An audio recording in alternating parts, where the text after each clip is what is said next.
Hello Year 2 students, welcome to lesson 62. My name's Ella and we are still looking at data because it's quite fascinating. I hope you enjoyed looking around your home to find things and collect that data in a list to make a tally. Here is someone's work in the learning book about things in my garden. So here we are, we had a list of trees, plants with flowers, pot plants and sports gear that we can find in someone's backyard.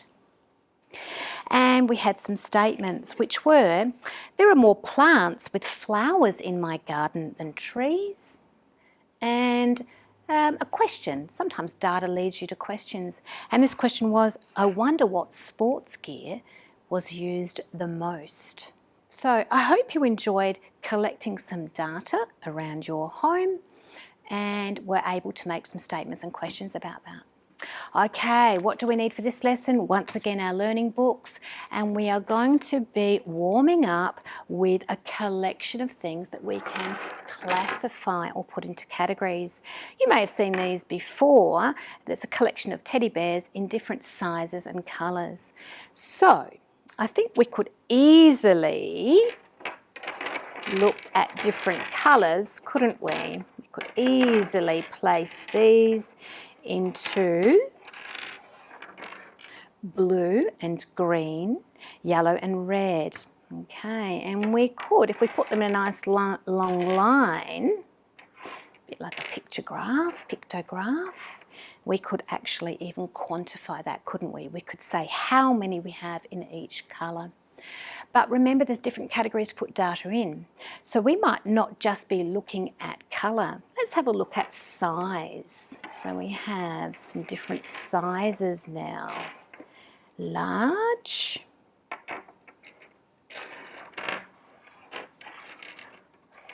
small, and medium. So you can see there's different ways of looking at data for different reasons. Okay, so there's a nice little warm-up activity to start thinking about how we look at data and for what reasons. All right. Today's learning intention is to collect, classify and sort data, and we're going to create a display of data using a table. And we know we can do this when we ask a question and record the response to create a data set. So let's have a look at what a table is. Here is two tables we can look at and learn from. So the first one is, what sports do children in room 5 play? Interesting. I've got lots of questions about that too, haven't you? So we asked a number of children. I wonder if you can work out how many. A number of children, what their favourite sports were. And here are some of the responses. Netball, soccer, AFL, basketball, and other. Now, other means someone has responded and said none of these, that's something else. And we couldn't keep the list going, so we call this other. And that's a question, isn't it, that we wonder later. I wonder what those sports were, but we haven't recorded that information. Okay, so from this table, lovely use of a tally there and a total, we can see that the favourite sport of children in room 5 is soccer. Okay, the least favourite sport that we know of, interesting because we don't know what these two are, but the least favourite sport, which is very puzzling to me, is basketball. So if we were to use this information, we might ask for a sports coach to come to room 5, and the most popular choice would be soccer. Okay, all right, so that is a very interesting data collection that we can make some statements from, ask some questions about, and inform our decisions in a table. Okay, let's have a look at the next one. What is your favourite subject? Mathematicians, I wonder how many people were asked this question. Okay, we've got some lovely tally marks. We know that this means 5. 1, 2, 3, 4 and 5. Interesting, we've got one that goes diagonally. Sometimes we see it diagonally and sometimes we see it horizontally, that line through the middle. Okay, so the least favourite subject. Another interesting statement, isn't it? The least favourite subject is art. Wonder where all our artists are, is art. But I can see the champion on this table is maths, which warms my heart. Maths, okay, it's a very important subject and it's something that we have a lot of fun with. Okay, so 3 less students chose what? From maths, here's an interesting statement. 3 less students chose, you're right, English, another very important subject, English. And there are 2 subjects here that have the same amount. 2 subjects that have the same amount, and they are science and PE. Okay, my question is, I wonder what makes a favourite subject? Is it because you like doing those things, or is it because you're good at them? Or maybe is it because you want to be better at them? So some things to consider from our data. So to help collect data, we can ask questions and record the responses. Every 5 years in Australia, we have an Australian census. That's a long questionnaire that the adult in your house fills out about what's happening in your house, and it helps our Australian government work out how Australia is changing and how they can respond to that. That informs our decisions. So some of the questions might be, how many people live in your house? Do you care for somebody? Do you speak another language other than English? You may have been asked some of these survey questions at your school.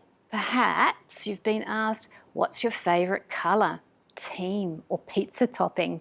Who's your favourite singer? And all of this data can be placed on a table. So let's remind ourselves, what's a table? Well, a table has rows and columns. It also has a heading to tell us what data we've collected. Let's look at an example that might happen. So your class is going on a sleepover camp, and the teachers and adults that are in charge have decided to cook some breakfast or provide some breakfast for you the next day. That sounds like a lot of fun, doesn't it? But we need some data to tell us what we need to buy. So the question is, what is your favourite breakfast food? So we can make sure that we have it ready for you the next day.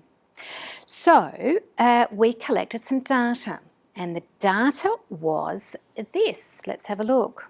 You can see some tally marks here too, which is great. Here are the results. How many children liked cereal? We have a tally mark of 5 and 3 more. 8. 8 children said cereal is my favourite breakfast food. Toast, we have a collection of 5 and 1, which is 6. 6 children said toast, please. What about fruit and yogurt? We have 3 fruit and yogurt fans and eggs. Here's a collection of 5. And once again, we have a category that says other. Now, these are responses from people who've said not cereal, not toast, not fruit and yogurt, and not eggs. I'd like something else, other. So we'll put that there as 3. Now that we've collected the data and we know why we're making breakfast the next day from our sleepover, we'll turn this into a table. So remember, tables have rows and columns and they have a heading. So I have those responses written down very carefully for me, which is what the children would have seen. So let's add those things. Rows. So I'm going to make some rows. Rows go along horizontally. I'm going to make a column. I think you can see I've got 2 columns there. And I'm going to write a heading here. So what was my heading? Favourite breakfast. Foods. Okay, so here is the start of my table. If I was going to do this in my learning book, I might just learn from my mistakes here. I didn't really need a long, thin column here to continue, did I? And I might use a ruler to rule my lines. Okay, so what do I have in this category? I have the food here, and I have the total here, the total. Okay, so how many people pick cereal? 8. Toast, 6. Fruit and yogurt, 3. Eggs, 5. And 3 others. Mathematicians, have you worked out how many children were asked this question? Okay, now, how does this data inform my decisions for a shopping list for camp? Okay, well, I think you can see the most favourite food is cereal. The least favourite food is fruit and yogurt and other.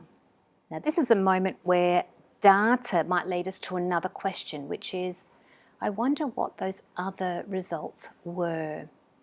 Okay, might have to go back to that data source and ask those children, what were you considering when you said other? Okay, so other questions. I also wonder what those children would like on their toast. So maybe some more questions should have helped with our data collection. So today we learned to collect data and make a table to help answer questions and inform our decisions. And we've seen some great examples of that today. So your task at home, I'm glad you asked, is could you please make a table? And we've collected some data for you. Ice cream flavours, an oldie but a goodie. So let's have a look. We've asked how many people, what their favourite ice cream flavours are. And I would like you to put that into a table. Remember, rows and columns and a heading. And then I'd like you to make some statements about your data. Okay, what is the most popular? What's the least? How many more of this than that?